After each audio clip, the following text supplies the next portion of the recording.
morning, everyone, and welcome once again to my reading from ABAJAM Chronicles, books 1 and 2.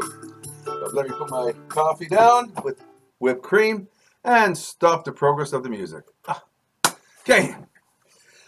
Anyways, I'm home now from my vacation at the Pinery and can now resume my sort of regular schedule of reading from my first book. I'm also quite busy working on the edits from book number 2. I got it back from my editor. A lot of red in the book, but the thing is, it's good red.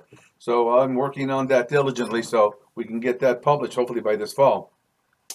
But this week I have a treat for all of you, as I mentioned earlier, if you watched my last video. That's also why I'm wearing this particular t-shirt, this hat, drinking from this mug. It's also why I have this SNR, that's a small-nosed revolver, 357 pistol beside me. I'll explain in a minute. So this week I'm going to be reading the first chapter from book 2 in the ABAJAM Chronicles series. The book is now tentatively called Strange New World, Same Old World. Chapter 1 is titled Making Contact All Over Again. So then, these accoutrements are meant to be distractions, so that some of you won't get too caught up in the amorous escapades of Albert and Mindy in Chapter 1. You all remember Mindy from Chapter 10's reading, I hope, and hopefully you have the book, so you've all read it, but I did the reading there a couple of weeks ago. Anyways, now then, with all of this, will it be angst or libido for you? And no, the book is not filled with sex, in case some of you are concerned or a little bit of prudish about that. It's not 50 Shades of Grey or even half a dozen shades of gray. But sex is part of life. Affairs happen, people fail, so I make no apology if some of you get offended. Okay? And if you get offended, maybe you should stop reading the Bible, because if I ever were to start making references to some of the Bible's heroes, that's what it's there for. Okay, these are lessons to be learned. Anyways, and besides, someone said sex sells, so we'll see. As for the gun, okay, this is a replica 357 short-nose revolver. It's actually a 177 caliber pellet pistol, and the CO2 cylinder inside here hasn't been charged up yet. And see, I have the safety on. I made sure I had the safety on before I did that. It has the same feel and heft and weight of a real 357. And again, it's a prop, okay, when I'm working on my book, because, you know, when you see people spinning, twirling guns around, well, guess what? It doesn't really happen in real life unless it's a specially designed gun. Now, and don't worry, I will get back to reading from my first book shortly, perhaps later this week. Anyways, first of all, let's get to the reading of this week's Chapter 1. This here cover is what the cover might look like for my second book. I've discussed this with my artist. We're making some changes. I think there'll be profound changes, and they'll make the cover interesting. And she's good. The work that she's doing is fantastic. I have a number of pictures that she's done. Some of them have to be corrected. We noticed some, inconsistencies. And I know some of you guys will pick up on the inconsistencies from book 1 to book 2. So have to make sure that it's consistent. But I will show you the picture of the big. You'll see it in the beginning as I read. Bear with me. Okay, book 2, chapter 1, making first contact all over again. And before I start, let's get the video down a little bit. I don't want you to miss out on this t-shirt.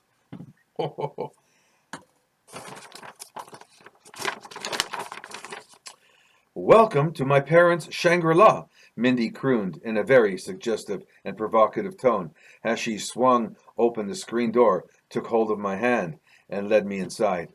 We stepped into the modest but comfortably decorated cottage. Camp, as we like to call it up north here, Mindy jokingly remarked. This is my folks' oasis from the hustle and bustle of big city life in Timmins.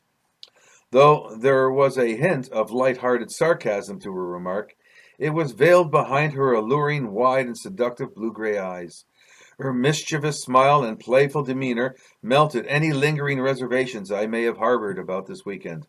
Once inside her borrowed parlor, I was captive to both her desirable charms and my own wanton and pent-up lusts. Plus, the element of risk only added to the excitement of this moment. No doubt in my mind, I responded in kind, smiling at the insinuation. It was kind of ironic when I thought about it. Her point of reference was comparing Sudbury to Timmins. Mine was comparing Sudbury and Timmins with Toronto or Montreal, maybe even New York City. I just didn't say it. I didn't want to detract from our intentions with comments or thoughts. I had come too far, literally, to get to this time and place. 10 months, to be exact. The hurdles, duplicity, and discreet planning in which we'd both engaged in order to arrive here had been a logistical light nightmare. One thing was for sure, I'd never be accused of just happening into this affair with Mindy, nor could I ever accuse her of seducing me. I must confess, I was totally complicit in every way.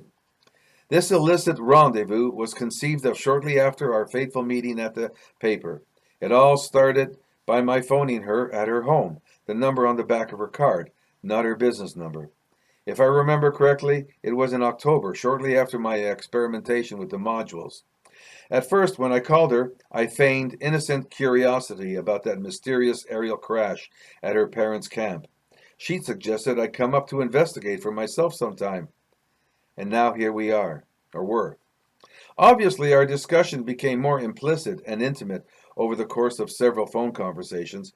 Our growing anticipation and the expectations of today's inevitability were only exceeded by the furtive nature of this relationship, coupled, I might add, with our imaginations.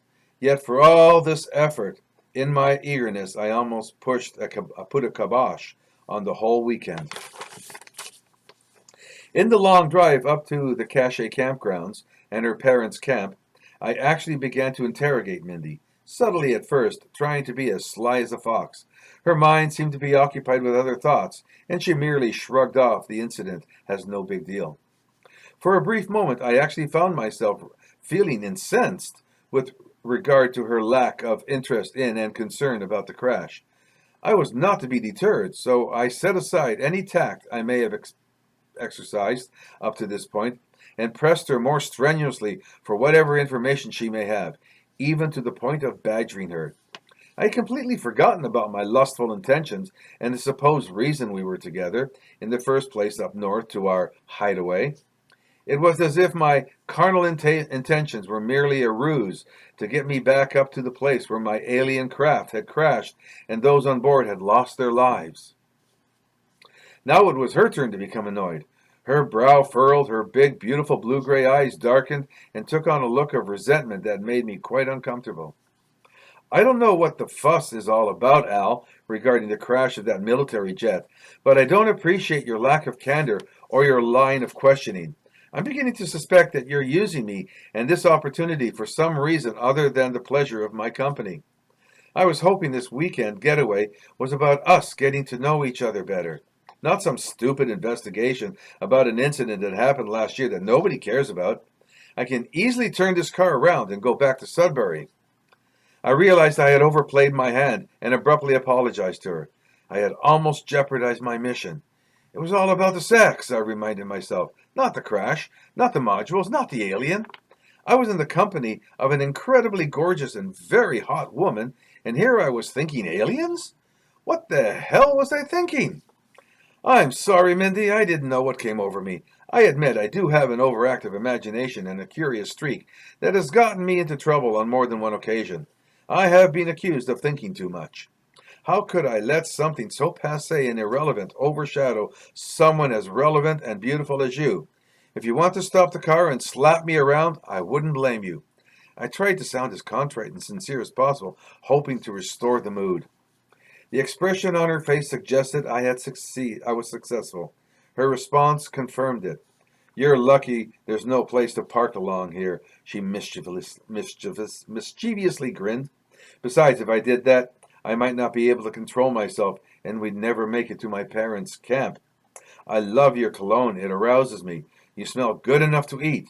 She then placed her right hand high on my left leg, and teasingly stroked it. Cluing in, I leaned over and kissed her cheek and gave her right leg a playful, gentle squeeze. It's musk by Jovan, I thought. I bought it just for you, just for this occasion. And I might confess, and might I confess to that to, and might I confess that you too smell delightful. I'd say your perfume has subtle hints of lavender and vanilla, and I love eating everything vanilla. She briefly glanced away from the road and gave me an affectionate peck on the lips. Then, my dear, you'll love where I dabbed the perfume. She then returned her attention to the road. After all, it was Highway 144. Leaning back into the seat, she ever so nonchalantly spread her legs a little wider in her loose-fitting skirt, turned a quick glance toward me, and blew me a suggestive kiss. Another hint, and I obliged. My right hand now had unrestricted easy access to her inner thighs and the soft texture of her legs' smooth skin. I quickly discovered she was regimental, sans panties. Her deep sigh, soft smile, and relaxed posture let me know she approved of my advances and exploration.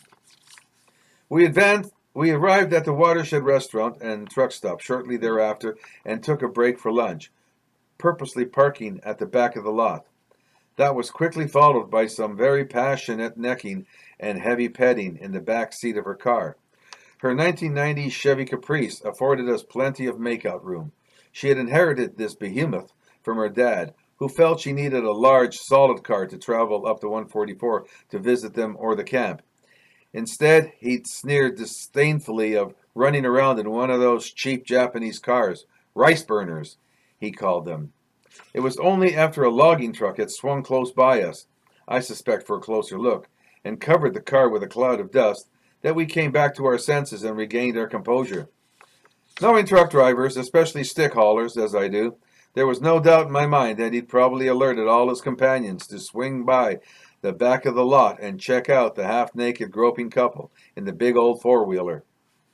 It was just as well. Had we remained there much longer, we might both have burst forth from the car, totally naked, and dashed off into the woods like a horny pan, chasing after his lusty nymph. That would have been quite the spectacle, especially for this sleepy little community. There would be plenty of time and opportunity for amorous activities once we arrived at the camp. The sooner the better, we both agreed, so we hastily collected ourselves and hurriedly exited the parking lot, kicking up a cloud of dust as we left. I had to interrupt myself from my eagerness in order to prepare a summary of my own defense. I could not recall feeling this exhilarated or aroused or enjoying this much heated passion for many, many years. I do regret that the fire in my marriage to Bernie had gone out a long time ago. This doesn't excuse what I was doing, but I'm a social person with both physical and psychological needs, and Mindy right now met all my needs and desires. I concluded that I was more than willing to suffer whatever consequences arose from this tryst. As to my intentions, should this little tete-a-tete, as Bill would say, develop into something more, I could not honestly forecast, or so I convinced myself in order to set my conscience a little more at ease. Welcome to my parents' Shangri-La. What? Didn't you just say that? Say what? Welcome to my parents' Shangri-La? No, I just said it now. Maybe I mentioned it in the car on the way up here. Anyway, here we are. It's nothing fancy or lavishly decorated by any definition. My mother has always had simple tastes, but it's ours for the whole weekend, she gleefully announced, all of this with a gleam in her eyes that was suggestively naughty. Glancing around the interior of the camp, I saw that much of the furnishings were quite modest and utilitarian. But I wasn't there to offer decorating suggestions or appraisals. My only thought was of this most desirable woman adorning the room, and I told her as much. With your radiant beauty and exquisite charms adorning your parents' cottage, as we call them down south, the entire decor in here is, in my opinion, as lavish as rococo, fit for any queen's palace. I didn't realize you were a regular Cyrano de Bergerac, but with much cuter nose, she giggled. So tell me, my dashing provocateur, Do you ever seduce all your conquests with such poetic flattery and praise? Well, to be honest, my fair lady, I nobly gestured with a courtly half bow and wave of my cap, I haven't actually seduced you yet. Without further prompting, Mindy stepped right up to me with pleading in her eyes and seductively whimpered, "Then what the hell are you waiting for?" And without further ado, we fell into each other's arms in a longing embrace mingled with deep, fervent, passionate kisses. Our hands freely roamed over each other's bodies, undoing buttons, clasps, and buckles. In no time at all, we were both naked, beholding each other's glory and charms, feeling no shame, just intense elation and rising expectation. In our eager and excited abandon, we had forgotten to close the front door to the camp. Only the simple aluminum full-screen door shielded us from prying eyes, should any choose to pass by. Fortunately, her parents had situated their cottage apart from the other camps, along a small inward cove, affording the camp extra seclusion. To be honest, neither of us seemed to care. Our lewd passion was there for the whole world to see. Indeed, our lack of discretion was a statement that, at that moment, nothing and no one existed outside our little world of uninhibited pleasure. Every piece of furniture that in that modest cottage that could withstand our combined weights and acrobatics eventually became an altar for our erotic and unchaste communion. Frankly, that was the best sex I'd had in years, and the weekend had just begun. For the life of me, I couldn't remember ever enjoying or experiencing this much satisfaction during lovemaking with Bernie. Her views of intimacy and sex were conventional, bland, and quite utilitarian. Getting wild or risque never factored into our nuptials, making this conjugal experience all the more perilous for Bernie's and my future relationship. By the time we finally made it to the master bedroom, we were so spent and exhausted that we simply cuddled with each other until we fell into blissful sleep in one another's arms. When we awoke a few hours later, it was past supper time. I suggested we go into Timmins to eat, sparing us the task of cooking a meal and cleaning up afterward, and thus allowing more time for other leisurely pleasures. We showered together, which was no mean feat when you consider how small those camp showers are. It made for some funny situations and awkward maneuvering on both our parts to finally get cleaned up. We took our time drying each other off, but eventually a desire for good food overpowered our desire for play. In less than an hour, we had dressed and were seated at the gallery dining room at the Senator Hotel for a late but very sumptuous supper. I ordered the prime rib, while Mindy ordered the fish, fresh pickerel, with a rice pilaf. She had a wine, a merlot, while I had to settle on a plain Canadian beer, hitherto referred to as industrial swill, as they didn't serve any good craft or imported beers to my dismay. I should have brought my own homemade beer, I started to say, but then stopped. Wait a minute, I thought. I don't recall ever making my own beer. Or do I? My mind seemed to be playing tricks on me for some inexplicable reason. Maybe it was the modules. Perhaps they didn't know how to deal with my sexual thoughts and impulses.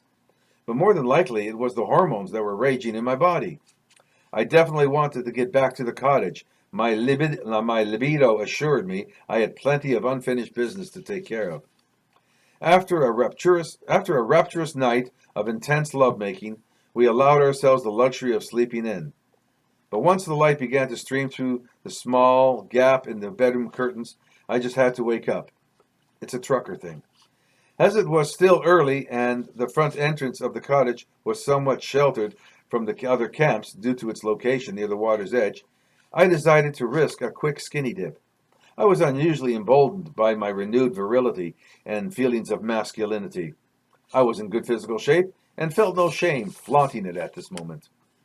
I tried to step quietly from the front screen door, but was annoyingly reminded it needed oiling. As I stepped down onto the front porch, I was immediately greeted by the brisk early morning air and fresh damp smell off the lake. I breathed it in deeply and boldly proceeded towards the water, feeling both invigorated and exhilarated by my brazen exhibitionism.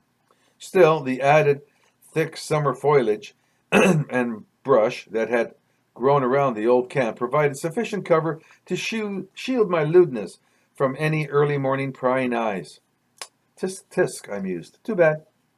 When I returned to the cottage, dripping wet, clean, and refreshed, Mindy was standing on the inside of the screen door waiting to greet me, dressed only in a very short, flowered rayon camisole and an admiring smile. Before I could step through the screen door, she stepped out, tugged on the flimsy material belt of the camisole so it fell open, and embraced me in one of the most intensely passionate morning kisses I ever experienced. Ever. My naked, cold, wet body pressing up against her warm, supple body had the immediate effect of firming the nipples on her gorgeous breasts, a development that affected me in a most desirably profound way. Without hesitation, I swept her up in my arms and carried her across the cottage threshold as an anxious groom would do with his new bride. The telltale of my anticipation made going sideways through the doorway while cradling Mindy rather awkward. I'll let that settle in for a second. Hey, Dad! Dad! You need to wake up! What the hell are you talking about, Mindy? The look now on her face had transformed from lustful desire to bewilderment and concern. Not wanting to lose the moment, I crooned in my most sensual voice, Baby, I'm not your dad, but I can be your daddy. I thought I'd take a cue from President Bill Clinton. But wait a minute, wasn't the president George Bush? No sooner had those seductive words of enticement left my mouth, mingled with presidential thoughts swirling around in my head, than Mindy reeled up and slapped me hard across the face. Come on, Dad, wake up! Wake up! Wake up! Wake up! Ah, and with that, Mindy's gorgeous face faded like a cloud of hot breath dissipating into the cold reality of new surroundings. For a brief moment, I was peering up into the confused and astonished faces of my son and his friend Steve. I realized I was laying on the carpeted floor of my study and was naked. But no sooner had their visages appeared than they also rapidly drifted away into a swirling oblivion of darkness. And that ends the reading of Chapter 1 of Book 2. Strange New World, Same Old World. I hope you enjoyed it. It's been a pleasure coming into your world, your lives, and I hope to see you again shortly with what's going to be there? Chapter 12. Guess who's coming to dinner? For now, I have to go outside and take care of some gardening. We have guests coming over this weekend. All of you have a great week. Bye.